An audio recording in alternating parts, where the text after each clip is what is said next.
আমরা এখনও অফিসিয়ালি ভারতের পদক্ষেপটা সম্বন্ধে জানি না। সোশ্যাল মিডিয়া এবং নিউজ রিপোর্ট থেকে আমরা দেখেছি যে ওনারা কিছু স্থানীয় বন্দরে, ল্যান্ড বন্দরে, স্পেশালি আমাদের আখাউড়া বা ডাউকি সীমান্ত ভিত্তিক কিছু সিদ্ধান্ত ওনারা নিয়েছেন।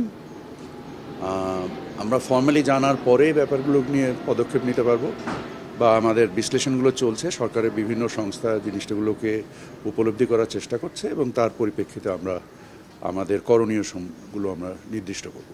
আমাদের এখানে খুব বেশি যে আসবাবপত্র যায় তা না।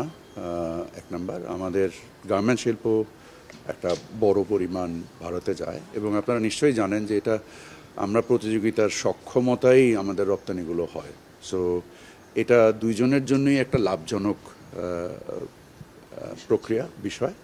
সো নিশ্চয়ই আমরা মনে করি যে আমাদের যে ভারত নিজেও একটা টেক্সটাইল বা বস্ত্র শিল্পে একটা সমৃদ্ধ দেশ, তারপরেও যখন আমাদের দেশ থেকে এই রপ্তানিগুলো হয় এটা আমাদের প্রতিযোগিতার সক্ষমতার উপরে ভিত্তি করেই হয়। সো আমরা আশা করি যে উভয় দেশের ভোক্তা এবং উৎপাদনের স্বার্থে এটা চলমান থাকবে।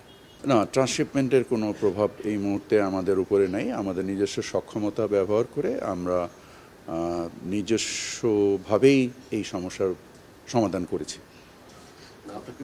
আমার কাজ তো বাণিজ্য, সো আমি বাণিজ্য নির্দিষ্ট বিষয়ে সীমাবদ্ধ থাকতে চাই। আমি সবসময় যেটা বলে এসেছি, আমি উদার বাণিজ্যে বিশ্বাসী একজন মানুষ। আমার কাছে বাণিজ্যেও যে ইনক্লুশন সেটাই মূল ইম্পর্ট্যান্ট, বিকজ আমার দেশের ব্যবসা এবং ভোক্তা তাদের সক্ষমতা বৃদ্ধি করার ক্ষেত্রে বাণিজ্য উদারীকরণ এবং বাণিজ্য ইনক্লুশন ছাড়া আর কোনো রাস্তা আমি দেখি না।